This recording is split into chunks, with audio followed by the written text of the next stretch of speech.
Iskreno, Eurovizija je definitivno nešto na što sam čekala toliko vremena. Doduše, od samog prijavljivanja na Monte Song to znaju svi tamo iz organizacije.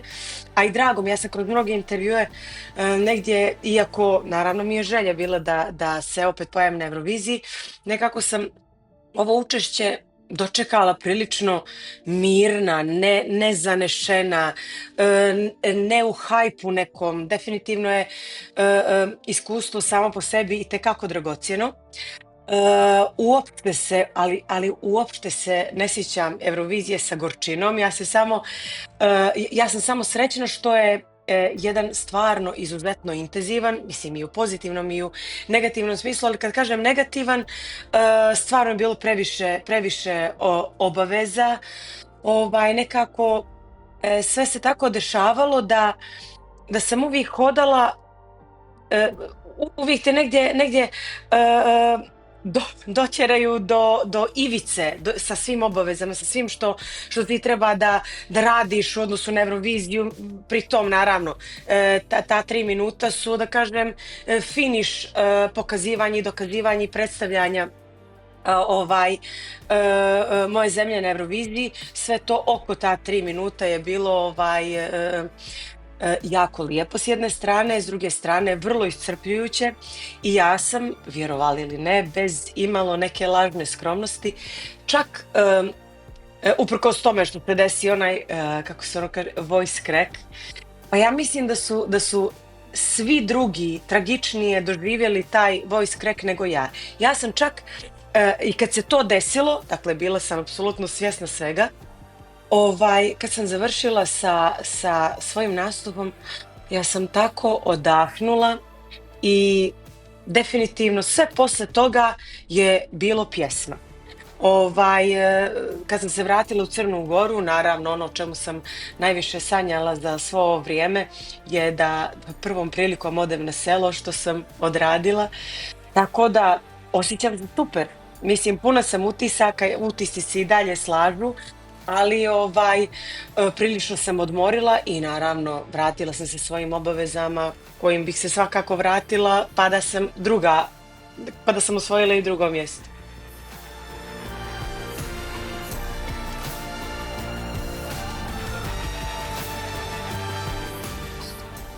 Pa ja bih samo organizaciono promijenila to da nekako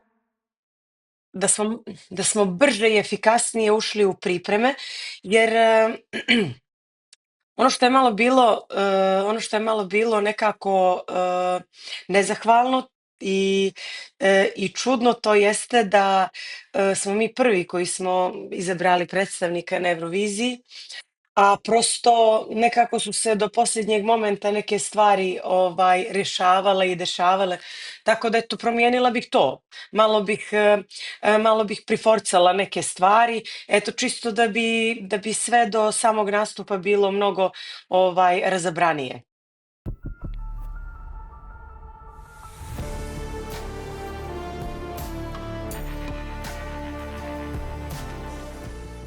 Pa ja gledam na to da sam tu neku drugu pjesmu pjevala, opet bi bili komentari da bi mi opet neka treća pjesma više odgovarala, tako da ne, ja smatram da sam išla sa pravom pjesmom na Euroviziju, naravno da uvijek može bolje, ali naravno da uvijek može i gore. Tako da ne doživljavam ih uopšte nekako u negativnom kontekstu, već stvarno smatram da koju god da sam pjesmu pjevala, opet bi se našla jedna grupa ljudi koja bi negodovala i mislila da uvijek može neka druga pjesma, neka bolja pjesma.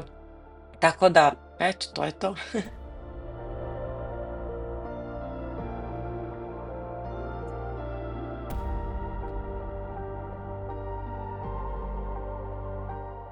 Pa iskreno da budem,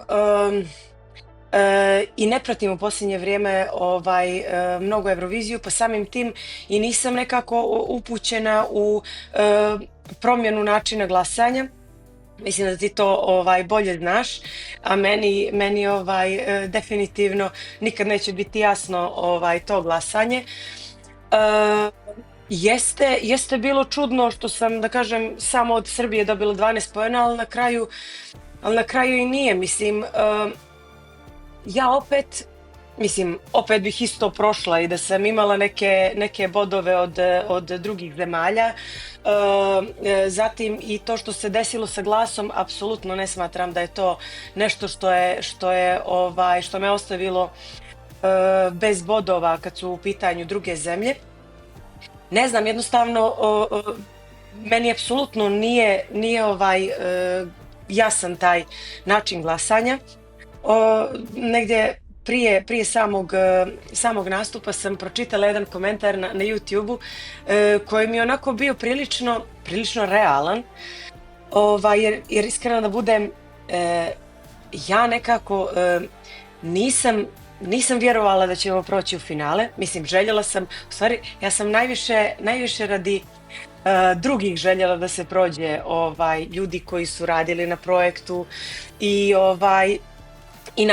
naravno Radio Televizija Crne Gore, naravno da je dobro ući u to finale, ali ja stvarno mislim da Crna Gora ne treba da odustane od učešća na Euroviziji, zato što stvarno smatram da imamo izuzetno kvalitetnih pjevača i mislim da treba da budemo samim tim vidljivi. Svake godine da se organizuje Monte Song ne bi bilo mane, zato što baš ne mislim da treba da nas vodi to hoćemo li proći ili nećemo u final, već da pokažemo ono što imamo, a smatram da imamo kvaliteta.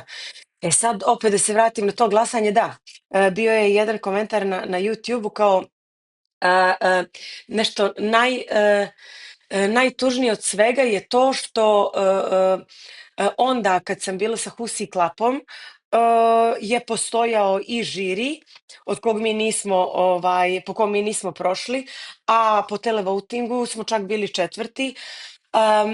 A ovaj put ne postoji žiri, što me, da kažem, startno minira, jer dosta njih smatra da je postojao žiri, da bi pjesma prošla u finale. Ne znam, možda i ne bi, ali eto, prosto nekako sam se i iskrižala sa tim sistemom glasanja, ali mislim, nema veze, šta sad.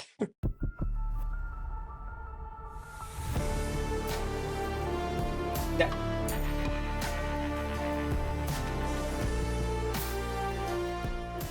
Pa definitivno je sjajno iskustvo i što se tiče profesionalnog sazrijevanja i što se tiče nekog ličnog, jer opet kažem, u ovu Euroviziju sam ušla izuzetno svjesno, što je možda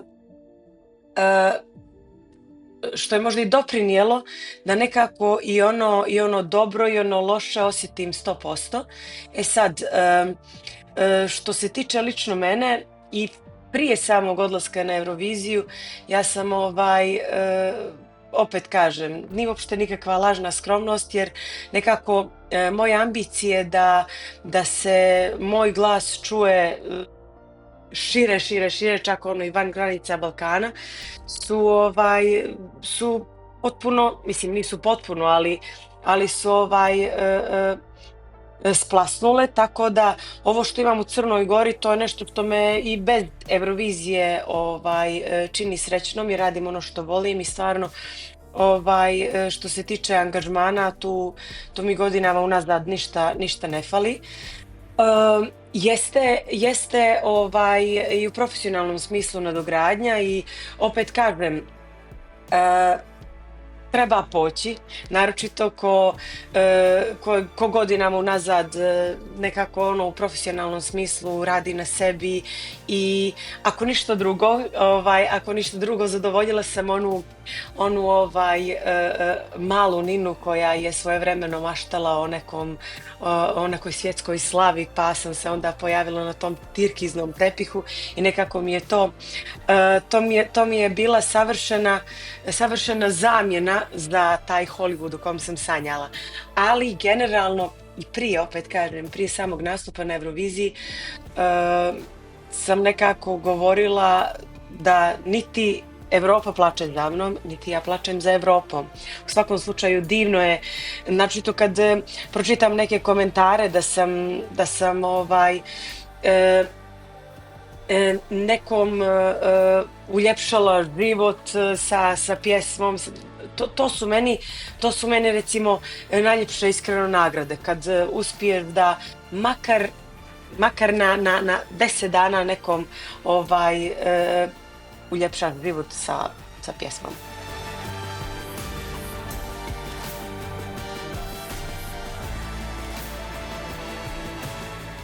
Pa ono što je, da kažem, najizvjesnije, to je da ću da se posvetim nastupima ovim ljetnjim i definitivno neće biti novog singla do možda kraja godine, jer iako sam imala novi singl u planu kad se praktično odmah nakon Eurovizije, jer dosta je tu bilo savjeta, sad moraš da uhvatiš taj talas, mislim, ne moram, taj talas Eurovizije, da snimiš novi singl. Ja sam u jednom momentu, s obzirom da je, opet kažem, sve bilo jako, jako intenzivno, zamorno, prelijepo s jedne strane, s druge strane sam baš nekako bila iscrpljena, naročito posljednja 2 mjeseca prije Eurovizije, baš su bili izuzetno aktivni, da sam ja u jednom momentu rekla, znači da mi neko novi singl nije pomenuo tamo do na jesen.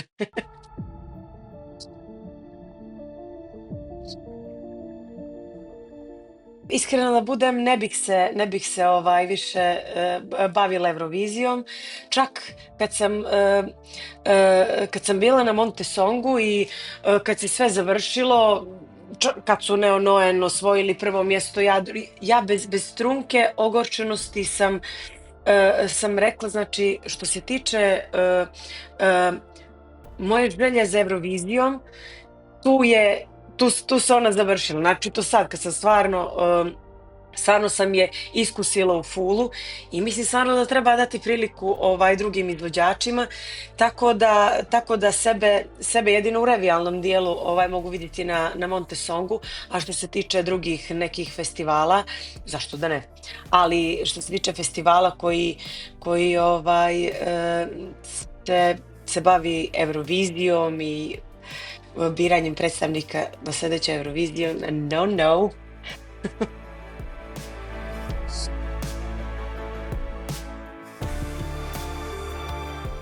Iskreno da budem, kako ja prije Eurovizije nisam, dosta puta sam bila upitana šta mislim o ostalim izvođačima, odnosno pjesmama, ja stvarno do generalne probe sam možda svega 5-6 pjesama čula.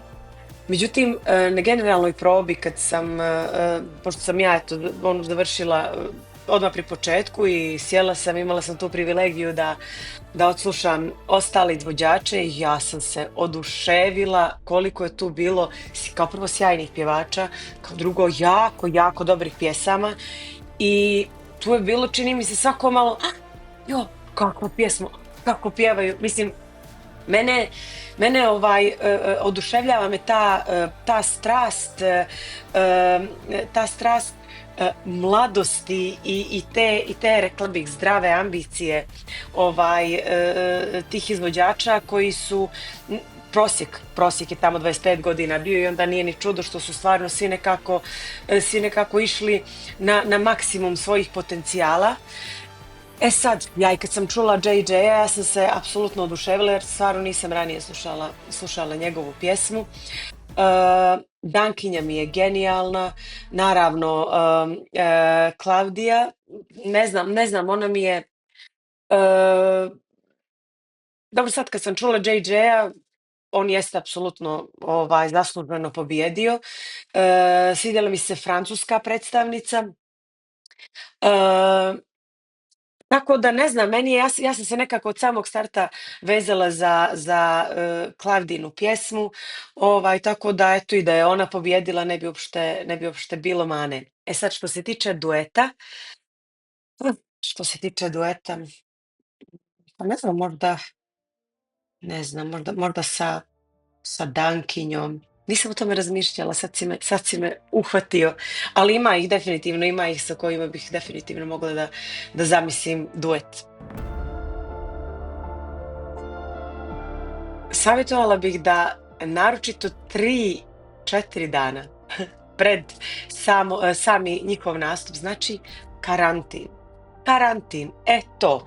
Jer koliko god ste me čuvali od raznih intervjua, mislim, e, nekako po mojoj želji sve to svedeno na minimum, ali definitivno mislim da sam ja i pored toga nekako možda rasipala energiju, da kažem, bespotrebno. I opet kažem, savjeti i za ljude iz organizacije, iz tima, a i za samog izvođača. Pa eto, ako ne 4, onda makar 3 dana, ali bukvalno čistog karantina, no bukvalno e, nemojte ni s rođacima da idete na kafu. Tako da, eto to. Kao što sam rekla, taj prosjek, ja sam ponosna bumerka tamo bila i definitivno e, e, nisam od onih javnih ličnosti kojima su društvene mreže sve i koje su u toku sa raznoraznim e, TikTok programima i čudima. Ja generalno baš ne volim da se samo snimam. Naročito tu mi je malo bez veze kad nešto moram da kažem u kameru, onako kao što to profesionalno rade, ili influencerke. Znači tu, što se kaže, meni maca pojede jezik. A ovogodišnja Eurovizija, šta je najveća razlika po meni? To je što kad sam ja bila prije 12 godina, kad su postojali Instagram nešto malo, YouTube i Facebook. I definitivno nije se toliko bilo podređeno društvenim mrežama, dok recimo sad, prije samog učešća na Euroviziju, mi smo morali da snimamo e, e, sebe na njihove društvene mreže, pa slikaj se kad si tužan, slikaj se kad si srećan, ne znam, kaži koje ti je omiljeno jelo, bez čega ne možeš da živiš, to mi je nekako baš dosta energije vuklo, ali dobro, mislim, naravno, sve u službi posla i u službi tog povoda kojim sam na Euroviziji. Tako da naoružajte se strpljenjem, otiđite na neki kurs za snimanje kontenta i eto, to je to. I karantin, 3 dana karantin.